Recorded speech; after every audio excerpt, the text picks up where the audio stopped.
हरिओम। आज हम बात करते हैं श्वास प्रश्वास की और प्राणायाम की। जब हम डेली रूटीन में श्वास प्रश्वास की क्रिया कर रहे हैं तो हमें प्राणायाम की आवश्यकता क्यों है और श्वास प्रश्वास को सही करने की आवश्यकता क्यों है।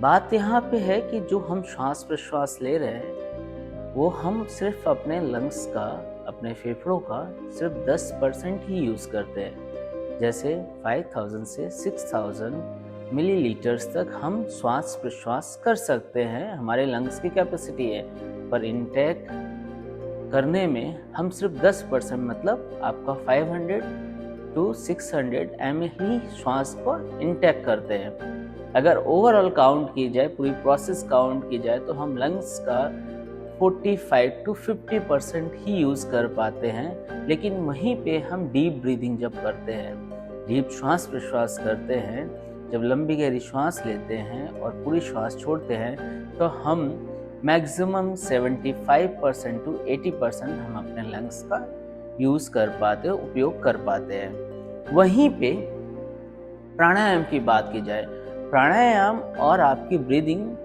में थोड़ा सा अंतर है।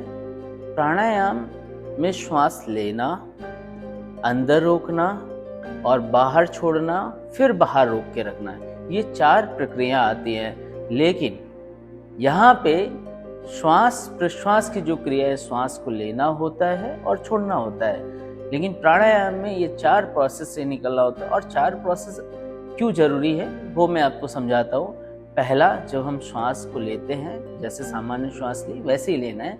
श्वास प्रश्वास मतलब जब आपने श्वास ली, जितना भरना है उतना श्वास को लेके जाना है, फिर श्वास को रोकना है अंदर।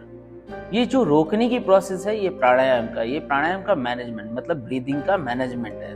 श्वास आपने अंदर रोकी, अंदर रोकने के बाद जब तक आपसे रोक सकते हो, आपको कंफर्ट लगता है, जब तक आपकी सहूलियत होती है, तब तक आप श्वास को अंदर भर के रखिए। उसके लिए आपको एक बंद लगाना पड़ेगा, या आपको बंद नहीं पता है तो सामान्य रूप से चिन को चेस्ट पे लॉक कर लीजिए, जिसको जालंधर बंद कहते हैं। चिन को यहाँ पे चेस्ट पे लॉक कर लेना है। एक जालंधर बंद, दूसरा आपको मूल बंद। ये 2 बंद लगा के अगर रोकते हैं तो उसके फायदे 4 गुना ज़्यादा हो जाते हैं। फिर उसके बाद धीरे धीरे चिन बंद खोलते हुए आप श्वास को पूरी बाहर निकालेंगे, मतलब आप प्रश्वास करेंगे, पूरी श्वास बाहर ले जाएंगे।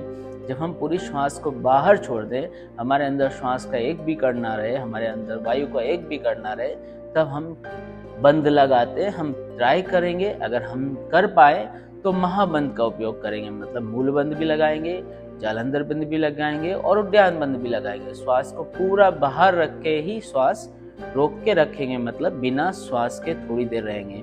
जब आपके डायफ्राम जो है संकुचित होने लगेगा, उसमें कंप्रेशन मतलब एक पार्शियल प्रेशर क्रिएट होने लगेगा अंदर डायफ्राम में, आपके प्लूरा में, आपके इंटरकॉस्टल मसल्स में। इट्स रिक्वायर्ड कि अब आपको श्वास लेनी पड़ेगी। नर्वस सिस्टम में वो मैसेज जाएगा कि आप श्वास लीजिए। जैसे जैसे फिर आप धीरे से जब इंटेक करना स्टार्ट करोगे श्वास, तो पहली बार जितनी आपने श्वास ली थी, जितनी अमाउंट में आपके अंदर ऑक्सीजन गई थी, उससे ज़्यादा मतलब कहीं ना कहीं 2 गुना जितनी श्वास आप अंदर ले पाओगे। ये बेसिक अंतर है प्राणायाम और आपके श्वास प्रश्वास की क्रिया में। और जब हम श्वास प्रश्वास को समझ लेते हैं, अपनी ब्रीदिंग को सही कर लेते हैं, तभी हम प्राणायाम की ओर जा सकते हैं। हमें सबसे पहले अगर सही करना है तो अपनी श्वास प्रश्वास की क्रिया को सही करना है। मतलब आपको बैक टू नेचुरल आना है, बैक टू आपको बेसिक से स्टार्ट करना है। जब हमने जन्म लिया था वहाँ से, जब हम श्वास प्रश्वास कर रहे थे, जब हमारा बर्थ हुआ था, उस समय जो हमारी श्वास प्रश्वास की क्रिया थी, हमें वहाँ से स्टार्ट करना है। मतलब नेचुरल ब्रीदिंग करने का प्रयास करना है, मतलब श्वास को पेट तक ले जाना है और पेट तक श्वास छोड़ना है। ये बेसिक है। वहाँ से जब स्टार्ट करते हैं तब हम आगे प्राणायाम की ओर धीरे धीरे जा सकते हैं। धन्यवाद।